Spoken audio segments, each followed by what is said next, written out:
week I had some time. I wanted to get in here and politic with you boys and girls. And we did it. So this is beautiful. But I'm not done. I'm just getting off the politics. I've had enough of it. If you guys make sure you subscribe if you want to hear more politic talk and all that kind of shit. And it's not going to stop either way. But make sure you subscribe just because it helps me out, really. There are more important things that we needed to talk about, and that is John Cena turning heel. John Cena turned heel, guys. Oh my fucking god! Fuck all this politics shit. John Cena turned heel, boys. Hey,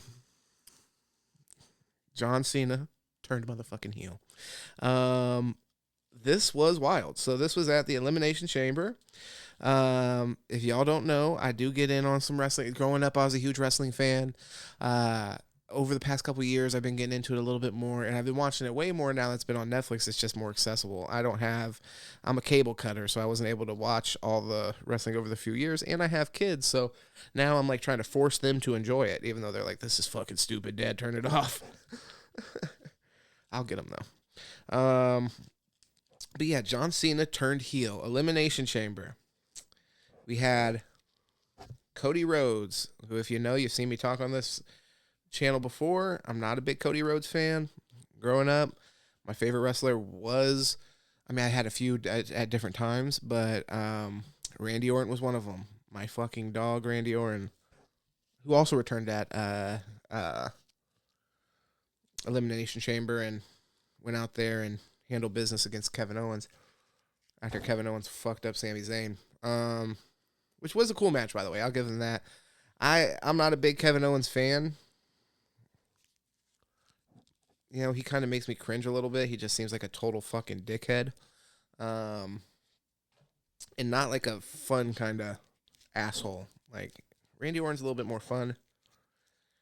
Kevin Owens just looks like he'd step on your shoe and not apologize. Kevin Owens looked like he would bump you in the back of your shoulder while hurrying to the restroom because of his crippling IBS, and he wouldn't even like shout as walking by, like, "Oh, hey, excuse me," you know. He just seems like that guy. Yeah. So John Cena turned heel. Some bitch. I want to say I didn't see it coming. I want to give him credit for that. After it happened, it kind of seemed like, oh well. I'll say my opinion of the farewell tour. So John Cena, if you guys don't know, he's going on his farewell tour. He's going to wrestle. I don't know if it's until WrestleMania or what the time period is necessarily, but he had a bunch of scheduled appearances, and he's like, hey, this is the last time we're going to be wrestling, and I'm retiring. So we were going on that. I was kind of excited for it. He was wrestling in the Elimination Chamber. I was excited to see that. John Cena was another one of my favorite wrestlers for a period of time when he was freestyle rapper John Cena. And he was basically everybody's favorite fucking wrestler. And a heel, by the way. So I'm wondering if we're going to harken back to that at all. It'll be interesting. He's a little old for it. If this would have happened 7 years ago or so, it probably would be a little bit more sellable. Him coming back and like freestyling and just shitting on people. Fucking hilarious. Yeah, I mean, we're just so... he was doing his farewell tour. I was fully expecting that we would just get a, Super Cena, which just, by the way, for people that aren't big wrestling fans, that's what they would refer to John Cena as in the period where he was just fucking everybody up and he couldn't be beaten and he was carrying the company on his back. So I was expecting we would get some of that. He probably wouldn't win the championship, but they would kind of build it up to where it's really close and it'd be an emotional thing. It'd be emotional goodbye and all that. That was the easy way. And they easily could have done that. They easily could have done that and just having John Cena's final match at WrestleMania or whatever they're going to do. They could have sold that and it would have been fine. This new WWE with Dwayne "The Rock" Johnson, my motherfucking dog. I fucks with him heavy. Shout out to you, The Rock. Said fuck all that. We've been wanting to do heel Cena for a long time. Fans been wanting the switch. Fans have been wanting him to make that switch for fucking 10, 15 years, however long it's been. Damn, I just fucking stabbed this. If you rollers know, I just fucking pierced this fucking blunt. I'm upset. It's all good though. We can repair it. But yeah. So as fans, we've been wanting that forever. I'm sure John Cena creatively has been wanting to do that. But it just seemed like it was not going to happen, and they've even kind of spoken about it. As wrestling has been more transparent, and people are like, yeah, okay, maybe it's not like 100% real. John Cena never got that heel turn. So either way, coming back, they announce it. We're expecting a Super Cena run, maybe close to the title and loses it. Maybe wins the title. Who the fuck knows? Look, they did not rest on their laurels. I love that. They had Cena come back. They did a little slow burn. He came back and he was still the fucking, fucking salute to the troops. Never give up on your dreams, kids. Whatever, all of his stupid Super Cena time shit. And then at the Elimination Chamber, you have Cody Rhodes, who to me is so fucking cringe. Oh my God. And he tells like The Rock to fuck off or something. He's like, fuck off, Rock. I'm just like, I don't know. Maybe I'm just an old man now. So it's like, you can't really sell it to me as much. But he's like, fuck off, Rock. And then John Cena's in the background. He's jumping up. He's like, hell yeah, hell yeah. And then he ends up, for whatever reason, he gives Cody a hug. And then he looks over his shoulder at The Rock with like a stone face. Like,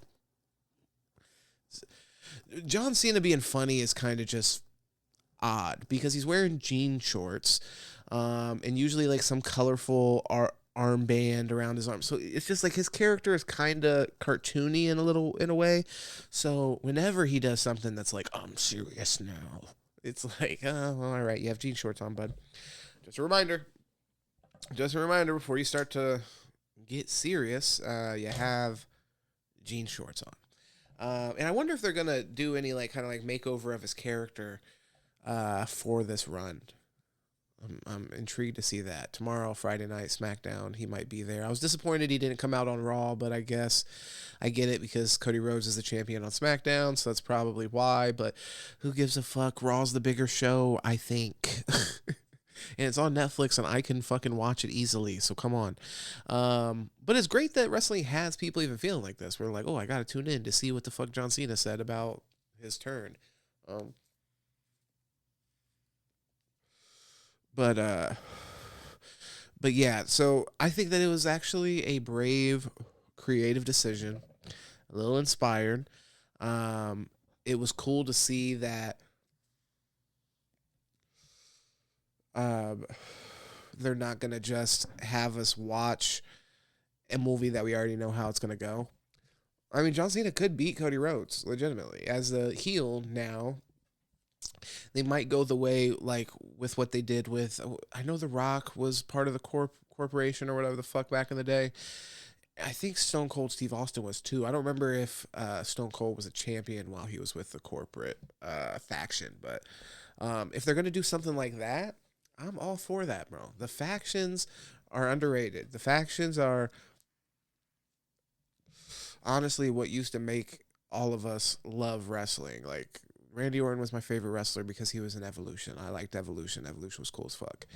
And then whatever other kind of factions, obviously NWO, DX, these are some of the most fucking important groups in wrestling history. And really cool to see that they've already been playing with those more with the Bloodline, for example. So it'd be really cool to see a faction across from the Bloodline, like the corporate faction. And then for The Rock to be the person to bring that back after he was a member of it back in the day. Really cool.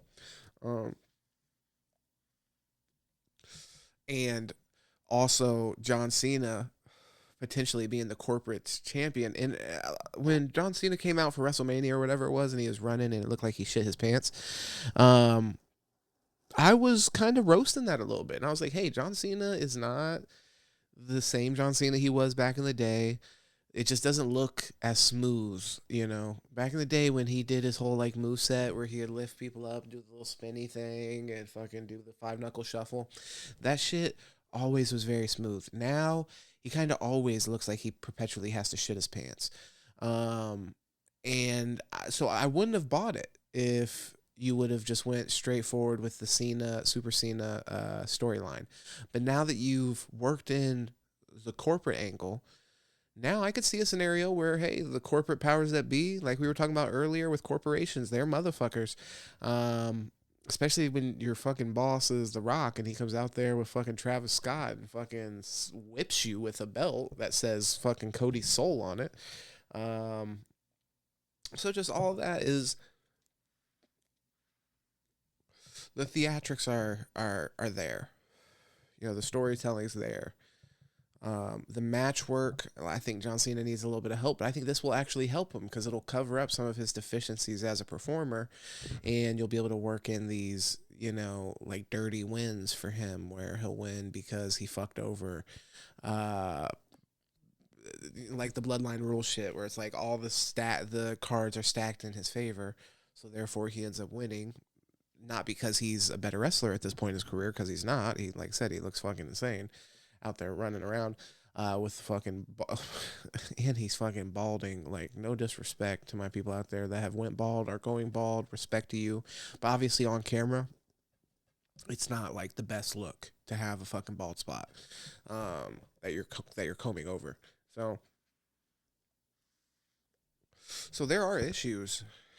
There's no doubt there are issues, but that's kind of what's so cool about it, though. There are these issues, and they found a way to actually still make it where it can play. Putting him as a heel makes it where we can actually buy it, and he could still perform in whatever way he's going to perform, and you can still buy the win because you're like, hey, well, the fucking cards are stacked in his favor. Cody's got to overcome this, and honestly, Cody Cody's storyline, in my opinion, and like I'm not a Cody fan. I prefer Roman Reigns as champ. Has been pretty stale. It's been stale. It's been a lot of this, like, oh my God, will he overcome it? And then he overcomes it, and you're just kind of like, I don't know. I'm not a big fan of his promos. So when he has those like moments afterwards of like, oh my God, we did it, da da da da da. I love wrestling, and wrestling is my family, and so on and so forth. Like, okay. Um, a fucking another nepo baby. He might as well be the corporate champion. I would have been fine. Actually, I probably would have liked. I mean, I like this because I like this for John Cena's character. But for Cody's character, I would have liked it as well because I think it would have given him some kind of purpose.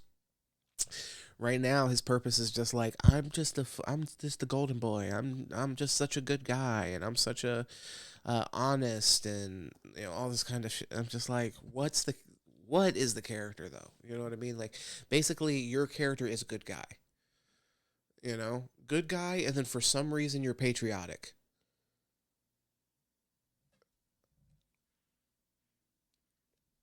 Sounds like John Cena. Sounds like John Cena to me. You took his stick. He was a fucking rapper that became patriotic out of fucking nowhere. I guess maybe happened maybe when he was U.S. champion. When he was United States champion, I think he threw that fucking great flag on the fucking spinner belt. Fucking good day. So I'm saying those were some of the best days of my fucking life. I'll tell you that. Just playing. I love you, baby. If my daughter's watching this, I love you, and I didn't mean that. But it was sick. Go back and watch the John Cena uh, United States Championship runs. Fucking was so classic. Um, he was United States champion, and he was bigger than JBL, who was WWE champion at the time. They had to take the belt off JBL because they're like, well, it doesn't even make any sense. People want to see our United States champion in the fucking main event. And I fuck with JBL, and I think JBL is super underrated as a WWE superstar in history. He's extremely underrated and underappreciated because there was a era that he might have been the main fucking bad guy. You know, he was the main one causing problems. And and the kids hated him. That was back when wrestling really, like, they understood that there was kids watching, and they wanted to have characters for the kids, but they also wanted to have characters for the kids to fucking hate. I just remember him pulling up like a politician, waving and just being like, "Fuck you guys, I'm rich." Was his whole character? Fuck you, I'm a rich businessman from California, but I'm actually from Texas. Oh my god, JBL was a fucking man. Um, but yeah, does not get enough credit, and so we'll see. We'll see how this ends up playing out. I'll obviously cover it whenever it does play out. I just wanted to give the WWE credit for having some balls.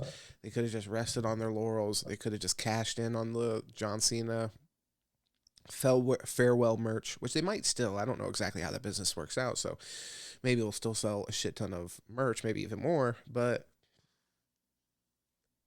I definitely like this storyline, and it's the best way to send John Cena out as somebody who he was a fan favorite at the beginning, middle of his career.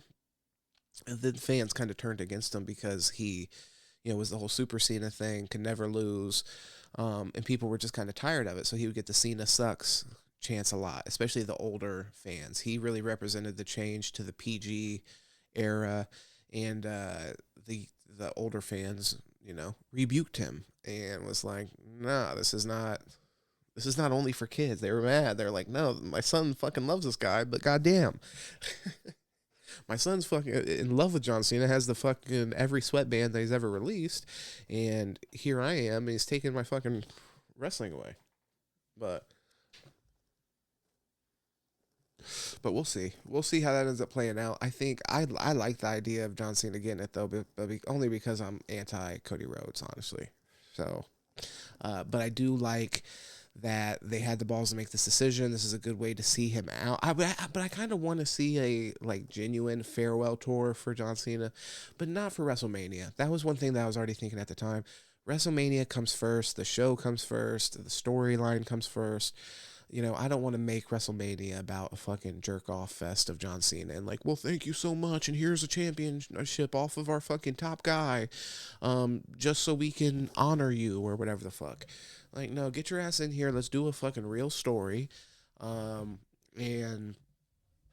let's see where it is playing out. What do the fans want to see? But to kind of properly honor John Cena's whole Cena sucks era, because I know when he came back and the Cena sucks chance kind of fell off and it was more, thank you Cena, thank you Cena chance and all that kind of stuff. He addressed that, and they had their moment of him being like, this is cool being actually appreciated in this way from the fans and so on and so forth. And he's a wrestling guy in the way where I think he sort of appreciates the negative pop. So even when he was getting the Cena sucks, that wasn't the worst thing because people were showing up. They wanted to see Cena lose. People were still showing up. So very cool to see John Cena come back and embrace that. And John Cena's the man. Fuck it. We'll just call it. We'll call it. John Cena is the man. Let's see. Anything else we really needed to get to? We had some Oscar nominations to talk about. I think I'll get to that next time. Damn, I split this up because I already talked about tariffs, by the way. Also, Trump and Elon Musk fucking putting tariffs on our closest fucking allies, completely destroying and dismantling those relationships. I really wish I would have remembered to mention that earlier, to put it as so we could have elaborated on that. But obviously, that's just fucking bonehead and stupid and just like, what in the fuck? The world that we're going to live in 10 to 15 years will obviously be completely different than the one we're living in now.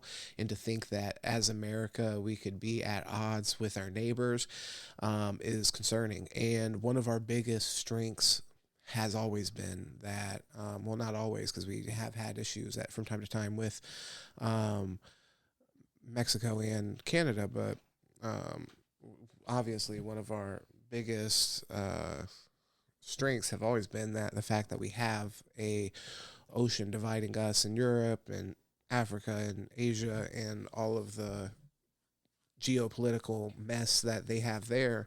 And then at the same time, we're across that ocean and in relationships with the countries that are next to us, and they actually rely on us, and they're relying on our economy, and they trade through with our dollar and things like that.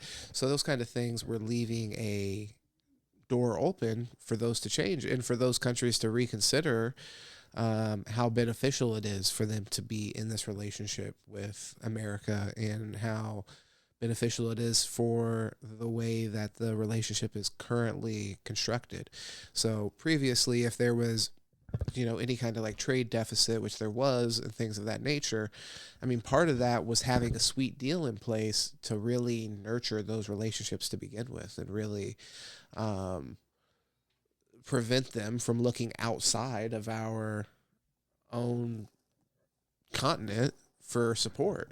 I think it's the Monroe Doctrine that, as far as like, basically dictates like, hey, no foreign powers need to be